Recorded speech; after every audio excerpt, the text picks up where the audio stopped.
Hello दोस्तों, मैं doctor Sanju और आज के हमारे इस वीडियो में हम बात करने वाले हैं कि प्रेगनेंसी के आखिरी महीनों के दौरान जब गर्भवती महिलाएं अपना अल्ट्रासाउंड कराती हैं तो बहुत सी महिलाओं के अल्ट्रासाउंड में एक परेशानी निकल के आती है कि बच्चे के चारों तरफ जो पानी होता है यानी कि जो एमनियोटिक फ्लूइड होता है उसकी मात्रा कई बार कम होने लग जाती है, जिसको कि हम ओलिगोहाइड्रोएमनियोस बोलते हैं। पेट के अंदर बच्चे के चारों तरफ जो ये एमनियोटिक फ्लूइड होता है इसका सही मात्रा में होना बहुत ज़्यादा ज़रूरी है। अगर ये डिलीवरी से पहले बहुत कम रहने लग जाता है या इसकी मात्रा धीरे धीरे कम होनी शुरू हो जाती है तो इससे बच्चा मूवमेंट नहीं कर पाता है, कई बार बच्चा फिक्स नहीं हो पाता है, बच्चे की ग्रोथ के ऊपर इफेक्ट पड़ता है, बच्चे की ग्रोथ कम रह जाती है, बच्चे को प्रॉपर जो न्यूट्रिशन मिल रहा होता है वो नहीं मिल पाता है, क्योंकि पानी कम होने से क्या होता है, जो नाल है वो कई बार बच्चेदानी की दीवार और बच्चे के बीच में आके दब जाती है।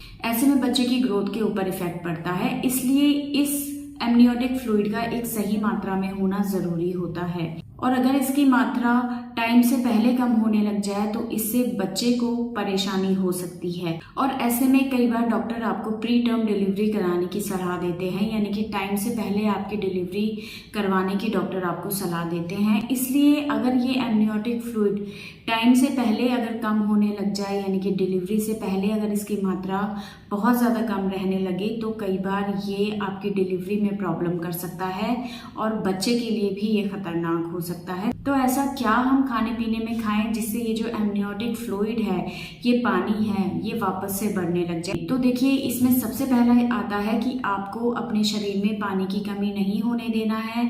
इसमें सबसे पहले यही चीज़ है कि आपको पानी जो है वो अच्छी मात्रा में पीना है। पूरे दिन में कम से कम 8 से 10 ग्लास पानी आपको पीना है, क्योंकि ये जो एमनियोटिक फ्लूइड होता है इसका ज़्यादातर पार्ट जो होता है वो पानी से ही बना हुआ होता है। और अगर खुद आपके शरीर में पानी की कमी रहेगी, आप डिहाइड्रेटेड रहेंगी, पानी अगर आप ठीक से नहीं पिएंगी तो इसका इफेक्ट भी इस एमनियोटिक फ्लूइड के प्रोडक्शन के ऊपर पड़ता है। इसलिए अगर आपके अंदर पानी की कमी है, आपके बच्चे के चारों तरफ पानी की कमी है, तो ऐसे में आपको पानी की मात्रा बढ़ा देनी है। ज़बरदस्ती आपको पानी नहीं पीना है, लेकिन कम से कम 8 से 10 ग्लास पानी पूरे दिन में आपको ज़रूर पीना है। दूसरा, ऐसे में आप कोकोनट वाटर पी सकती हैं। कोकोनट वाटर जो होता है ये एक बहुत अच्छा सोर्स होता है और ये एमनियोटिक फ्लूइड की मात्रा को बढ़ाने में बहुत ज़्यादा हेल्पफुल होता है।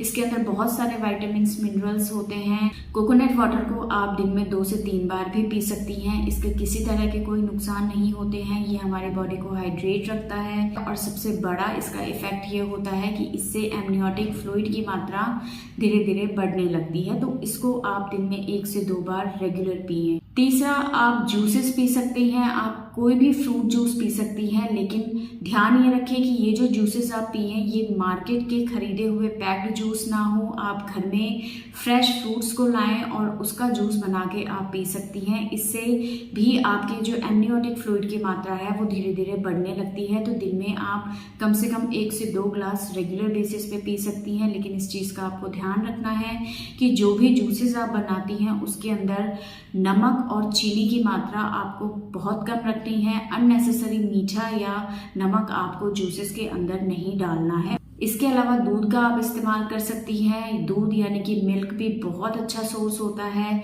हर तरह के विटामिन्स, मिनरल्स का, कैल्शियम का ये बहुत अच्छा सोर्स होता है और एमनियोटिक फ्लूइड की मात्रा को बढ़ाने में भी ये आपकी काफ़ी हेल्प कर सकता है। इसके अलावा आप नींबू पानी पी सकती हैं। नींबू पानी भी बहुत ज़्यादा फायदेमंद होता है और ये चीज़ देखी गई है कि नींबू पानी पीने से एमनियोटिक फ्लूइड की मात्रा धीरे धीरे बढ़ने लगती है। तो दिन में आप 1 या 2 बार, जैसे भी आपको ठीक लगे वैसे आप नींबू पानी का इस्तेमाल कर सकती हैं। लेकिन कई बार प्रेगनेंसी के दौरान पैरों के ऊपर स्वेलिंग बहुत ज़्यादा बढ़ जाती है या कई महिलाओं को हाथ पैरों में खुजली की समस्या बहुत बढ़ जाती है। तो ऐसे में आपको नींबू पानी बहुत ज़्यादा नहीं लेना है, लेकिन दिन में 1 बार आप इसे ज़रूर पिएं। इसके अलावा आप लस्सी का इस्तेमाल कर सकती हैं या फिर दही की लस्सी बना के भी आप पी सकती हैं। इसके अंदर प्रोबायोटिक्स होते हैं जो कि कई तरीक़ों से आपके शरीर की हेल्प करते हैं। आपके गट हेल्थ को ये इम्प्रूव करते हैं।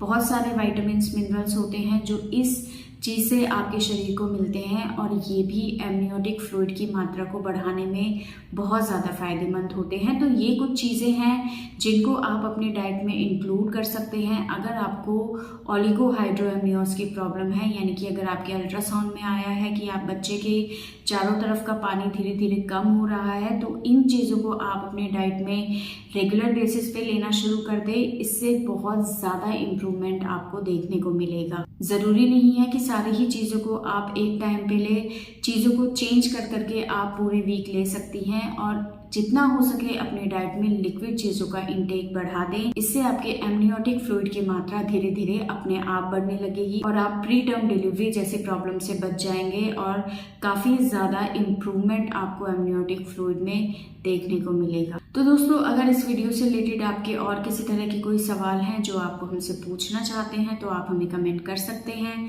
और हमारे आने वाले वीडियोज़ को देखने के लिए हमारे इस चैनल को सब्सक्राइब ज़रूर करें।